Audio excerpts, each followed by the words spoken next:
Hey everyone, and welcome to WordPress for Designers, Day 2 on themeforest.net. And today we're going to go over a few things. First, we're going to cover the WordPress admin panel and getting more familiar with it and just really getting to know the back end of WordPress and how we manage and navigate the dashboard. Because you'll find that the more comfortable you get with the back end of WordPress and the admin panel, the more efficient and quick you'll be able to develop your themes, which is definitely a good thing.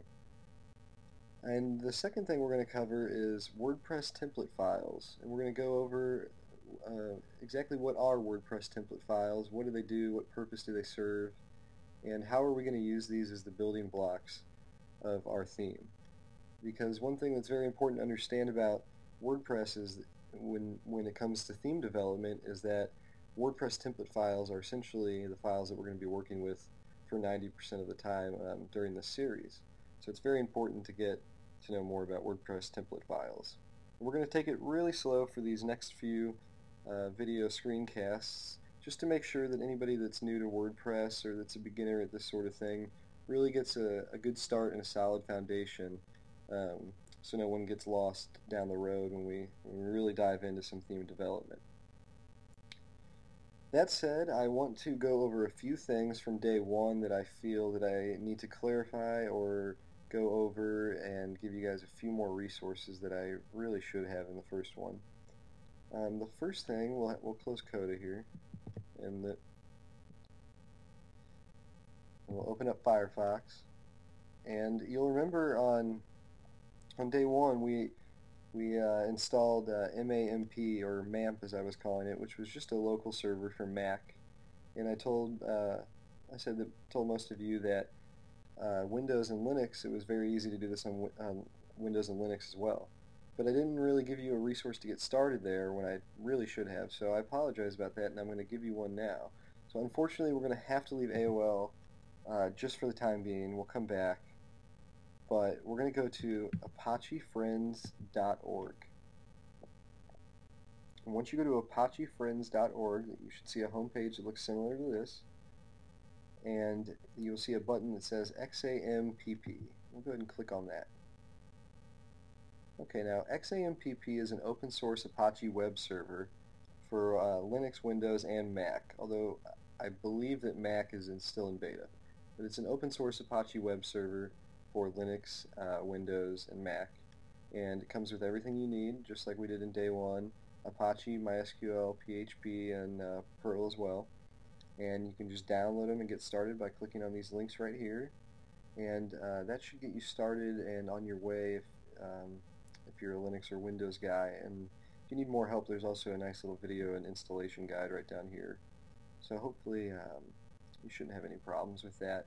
And I'm sorry for not mentioning that in the first one, but that is for all you Linux and Windows people there that are looking for a free open source web server to develop on. XAMPP is a nice one to have.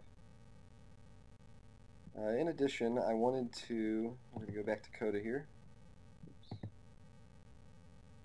Why don't you go ahead and open up wp-config.php, and that will be in the root of your WordPress folder.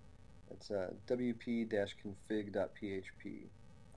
And in day one, I don't know if you noticed, but I completely forgot to fill in the unique phrases for our WordPress database file. So make sure you go back in here and scroll down to here where it says authentication unique keys, and fill out the unique keys. You can make your own mumbo jumbo up, or go to this URL right here and get your own key. But whatever you do, just make sure you have a good mix of lowercase and uppercase letters and numbers, as that will help us avoid any road bumps in the future. And that is all I really wanted to cover from day one. Hope I didn't leave anything out, but I think that's it. And we're going to go ahead and jump right into the WordPress admin panel. So once again, we'll open up Firefox. And if you remember, we were on localhost :8888/WordPress. And that's because we are on port 8888. So that's localhost :8888/ /WordPress day one, and that will look familiar to you.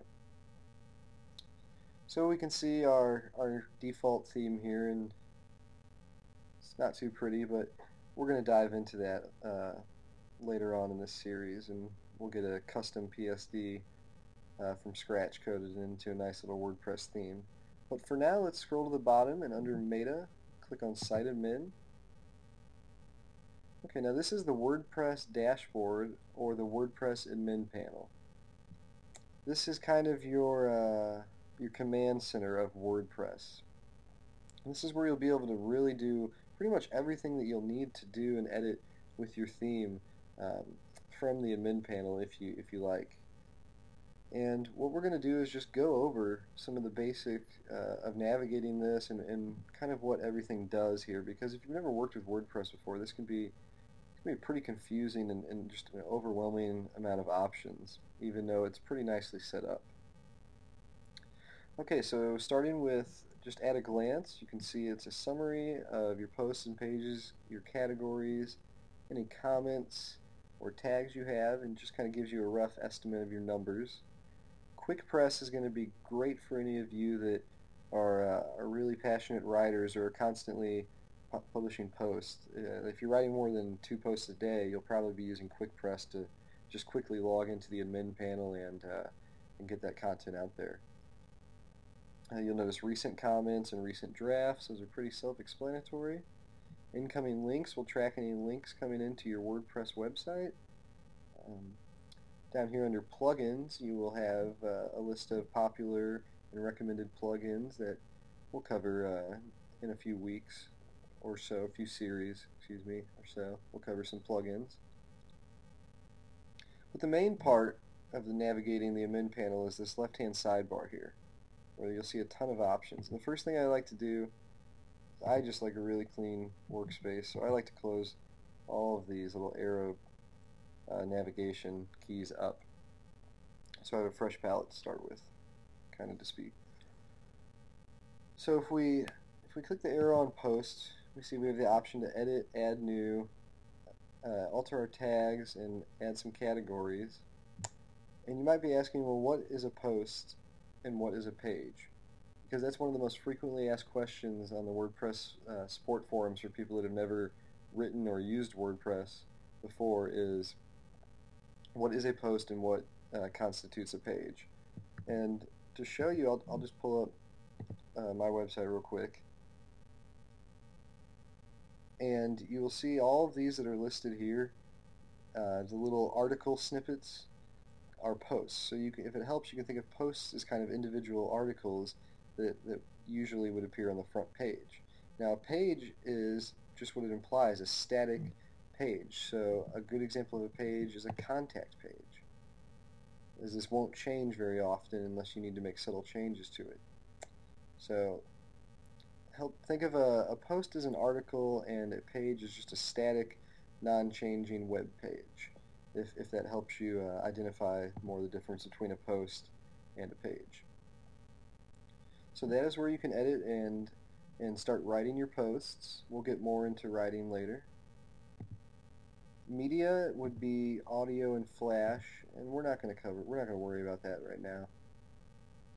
Links, you've probably seen on a lot of blogs and websites nowadays, the blog roll and the friends section, where they have a list of their links and their friends, and this is where you can manage any links you have and link categories you like. It's pretty straightforward. Pages, as we just explained, are static pages on your blog, such as like a contact or an about page are great examples of a static page in WordPress. Comments. Now appearance. Appearance is the one that we will probably be using the most and that we're going to focus on right now. Themes, and under appearance, which I'm going to go ahead and open. And you can see this is where you can install and activate new themes. You can go down to appearance again and you see widgets. And this is where you would enable any widgets like calendar, tag cloud, RSS feed.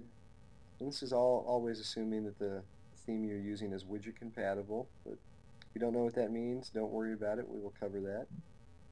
Now the editor is what we really want to focus on right now. The appearance editor holds all of your theme's template files. And this is what we've been working up to today. Our WordPress theme template files, what are they? Well, if it helps to think of WordPress theme template files as Legos, as all individual Legos, and when we put them together, we will have our all-in-one, our congealed website and WordPress theme. So all of these individual WordPress template files that you see here, they're all going to work together with each other and stay separate of one another, so to allow us a lot of flexibility and allow us to do a lot of cool things with our theme. So I think the best way to really understand how template files work is just to start looking at a few of them and examining the contents.